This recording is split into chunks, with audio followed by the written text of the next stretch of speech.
Hey everybody, welcome back to the channel. Today we're going to be talking about the Analogue Pocket and why you should at least be considering picking one up. So remember as a child you were playing the original Game Boy, but the lights went out and you're like, oh man, I can't play it because, I can't see the screen anymore because it wasn't backlit. Or maybe you picked up the Game Gear and you played that, but you can only play for a short amount of time because the batteries went on it, drained very, very quickly. And now you want to get back into retro gaming and you want to play some of these handheld devices and you're looking at other devices out there and you just don't know which one to pick up. Well, I'm really excited about the Analogue Pocket because it's going to try to solve a lot of those problems in a single device. So first of all, it's going to be costing around $200. So be prepared for that price. But it's recreating these original consoles using technology made by Kevin Horton. Kevtris himself who has a big track record of making some of these or recreating these hardware in a device called an FPGA. So an FPGA, he has to write code, which is basically a schematic of the hardware. And then the FPGA can recreate that hardware when you turn on the power. So this is not running an operating system like Linux or Windows or Android. So don't ask any questions in the comments about that because it's actually not running an operating system at all. When you turn it on, the FPGA recreates the hardware. Now, it does have some menus that allow you to do some overlays, and that is something that they built as well, so you can fine-tune all the various settings on it. But let's go through what is it going to do and why would you be excited about it. So first of all, it looks exactly very similar to a Game Boy. And of course, it's going to take Game Boy carts. It actually not only takes Game Boy, but also Game Boy Color and Game Boy Advance games. So you look at all the features that it has, there's a lot of reasons to be excited about it.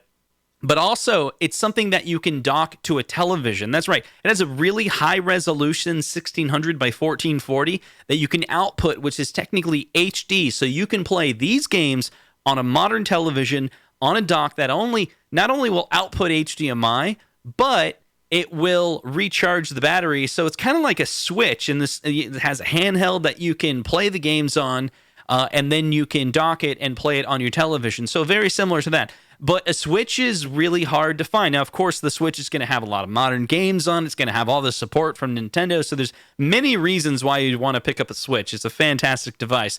But this is not replacing that, but it has some similarities to it, and I think that's really cool. So you'll be able to play on the go, but not only are you going to be able to play Game Boy games, it also has support for other systems as well. So think about those Game Gear games that you wanted to play. So it's also going to support Game Gear, Neo Geo Pocket Color, and Atari Lynx. And that's just to start, right? It has these little modules that you can put onto it so it can take the different cartridges. And what I mean by that's just a start. There's beyond that more technology, like this thing can be used as a MIDI controller. And so it has additional, essentially games built in that allow you, if you're a musician and you want to be able to play some of the retro chip tunes, this could be something really interesting because they've already recreated all of the chips necessary in this hardware reproduction of the chips that are in the Game Boy or the Game Gear. And so you can gain access to those sounds and make your own beats. So that's a really cool feature that I'm excited about. But there's more, right? So they're going to actually have two FPGAs.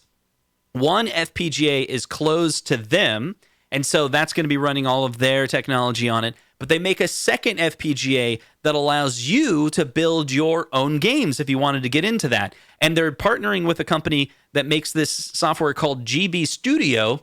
And they built it in such a way where you don't have to know about how to write code or schematics for a system, but instead you are basically writing the game and you don't have to have any programming knowledge at all. And so there's a lot of technology out there already where you can build games without actually knowing how to write code. So my daughter uses this tool called Sketch and allows you to drag and drop different things, and you can basically build any game you want with it, limiting some functionality, of course.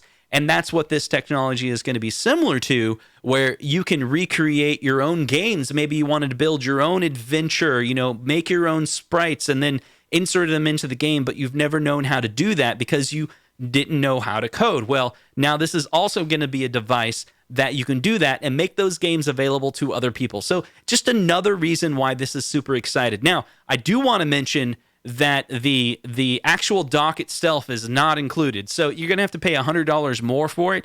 But for me, that's worth it because I'm going to pick up the black one. I think the white one is cool, but the actual black Analogue Pocket the screen around it, maybe if I'm playing in the dark, maybe I don't really want the white. Like if you think about it, I own an iPhone, but I have the black iPhone because, if I'm watching some movie on it and it's late at night, and it's dark, I don't want to see any white border around it. But that's just me. That's a preference. It's available for your option. Hopefully these are available to everyone because Analogue has a track record of basically not being available because there's so much demand for their products and they never, order more products that meet those demands. They basically just barely meet the demand. So these things are probably going to be selling fast. So if you're watching this video weeks after the pre-order is already closed, I'm sorry. I'm sorry you weren't able to pick one up, but keep an eye out for them coming out with again. But the other thing is it's not going to be available till May 2021. So you're going to be